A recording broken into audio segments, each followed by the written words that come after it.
We're shifting gears to a downloadable title still played by Tom, different system and significantly different vibe. It's I Am Alive. Tom, you are alive. I'm kind of alive. So this is But what kind of life is it? This is a downloadable game from Ubisoft. I don't know who the actual developer is, I'm sorry, but this is like a post-apocalyptic world where they talk about the event, which is a series of earthquakes, basically. And you play as a man who left a normal family life to fly across country. The event takes place, and then it takes him 3 months to walk back to where he was and where his family was, something like that. Was he in the airplane at the time? I don't know if he was. If they don't actually talk about that. Okay. But it's basically a survival horror game. Like that's. It looks pretty survivally at this point. Yeah. Are there enemies? Is there like? There are enemies, but a lot of the fear comes from. You can see at the top of the screen is a white bar, which is my stamina, and the red bar is my health. And the stamina goes down very quickly when I'm exerting myself. You're doing some. So like doing this hand over hand, precarious climb. Yeah, and you can easily overexert yourself and die in this kind of situation. So so as a survival horror game, it is scary and tense in moments that are not necessarily scary and tense in a typical game of the genre. Because like right there, I came close to dying. You can see how close it was. Yeah, I was about to say, can you just climb up and like lie down there for a second and catch your breath? But yeah, now it's not draining because you're standing. Yes. But I think that's a really cool way of putting tension into a moment that is otherwise not tense, like you were saying. That know, maybe it's meant to be. You're sort of finding another way to make a quieter moment in the game convey tension.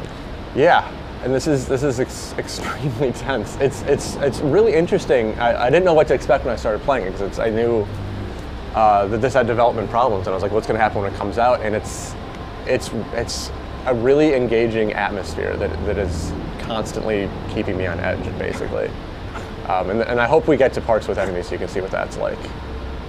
So you said that it's sort of that it takes him 3 months to make it home. Now, is the game, does it take place at intervals across that 3-month period, or this is like when he's kind of approaching? This is his like home city. This is his home city, and he's trying to find what the heck happened to his family. Okay. So that's like his goal. That's why he's like moving so much, because other people are just like, oh, we want to survive, but he's got a goal. So coming after, because we just demoed Journey, is this a game that is the storytelling? Are there cutscenes that really flesh things out and so on? Are you kind of just maybe discovering information about the event on your own as you explore? How is that stuff handled? It has more overt cutscenes and storytelling. You have a video camera with you and you record soliloquies. Okay. Monologues? And you kind of talk about your state of mind. Monologues. I don't know what the difference is actually. So you record your state of mind, and you can record kind of what's going on in the world around you, but most of the storytelling, as you can see, is visual. Like this is the world that this used to just be a normal city, and now it is just torn and devastated, and everything's in ruins. You're getting pretty tired, Tom. I know, isn't this? Oh no! Perform extreme effort. Oh, got it out. Yeah. Oh, you made it. Oh, God. So what that does at that point, the meter itself starts to shorten, and you don't get that extra bit back. So then really? Yeah, That's it's a permanent. Yeah, it's a permanent thing, and then so extreme effort. You're burning your maximum. Yeah, so then you can use like a food can, and then all of a sudden, it's back up to full strength, but you have to use an item to get there. So it actually is like there's permanent damage unless you use otherwise. And here's. Oh, I like it.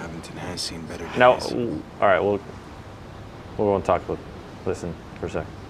Okay, he's not talking anymore. I can talk. So what it would happen if you didn't RT fast enough, if your effort was too extreme and you fell to your death? You have retries. You have finite retries. Okay. Like right now, I think you start with like 3 lives, and that's kind of it. You can earn more, and then you lose some, obviously, when you retry, but you kind of have that really small pool. And I'm not sure what happens when you lose them all, because I haven't yet, but it does give you, even seeing the counter of like permanence, of that, like you're actually trying to survive in this world. He's going to point out. I guess I should make him point out. And yeah, and it's a game where you can run. As you can see, I just tapped R to run there, but you don't. There's a ladder on that truck. You don't actually want to run when you're playing because it's just. It exerts you, as you can see, it starts draining it. So like from a gameplay standpoint, it's like, oh, that could actually hurt me. You're spending the resource that you might need Yeah. should you come across danger. But from like a that. thematic standpoint, it just feels weird to run in this world, I guess. Because it's just like it feels slow and it feels tense and it feels creepy. So when you run through it, it kind of loses some of that atmosphere. That is Like, what's the rush when yeah, any step could be perilous, especially when you're going across a ruined bridge. Yeah, so it's a game where like mechanically it's not necessarily super interesting. It's a little stiff with the controls, but like it works because it conveys like this feeling that you're just a man and that you're kind of helpless in this world. Well, yeah. So on the note of you being helpless, when you climb back up here, you'll notice that I noticed that there's a little picture of a gun on the screen. You have a gun. You got a gun. You got a gun. But apparently you have 0 gun bullets. I'm guessing. There's not a lot of gun bullets in this world. Not even in the cop car? You can't actually rummage into that stuff. Oh, here's a hint. When you get ammo, I haven't played very far, but when you get ammo, it's generally like, you got 1 bullet. Really? I'm hoping, yeah. So it's like the way that they implement that is, I don't know if I'm going to get far enough to actually show an encounter with an enemy, but like you can survive encounters by just pointing your gun at someone, and they don't know they don't know if you're crazy. They don't know if you've got a bullet in there or not, and they don't want to mess with you because they just want to live. And that's one of the more interesting things about that. So hopefully we're going to come to. Don't run through the dark sewer. What are you, crazy? Yeah, I could hurt myself if I do that. Go to the left. Yeah. Oh, there it is. There it is. So this is like the first checkpoint almost. And we're allowed to keep playing it. So there's my limited retries that they remind you of. Remember.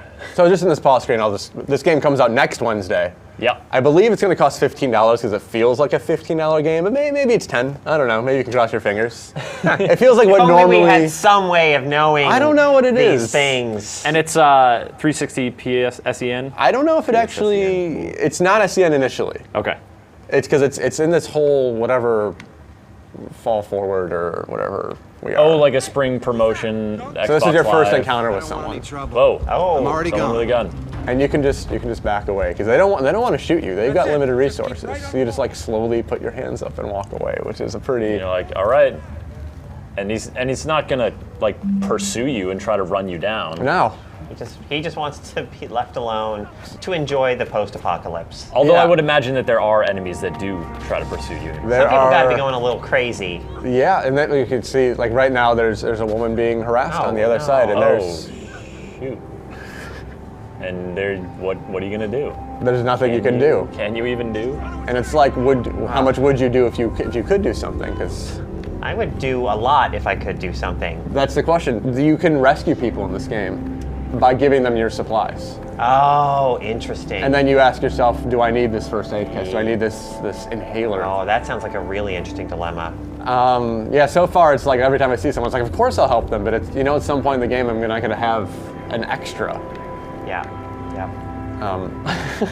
All right. I Am Alive, March 7th on Xbox Live Arcade. Tom McShay, thank you Yes. for admirably staying alive during I Am Alive.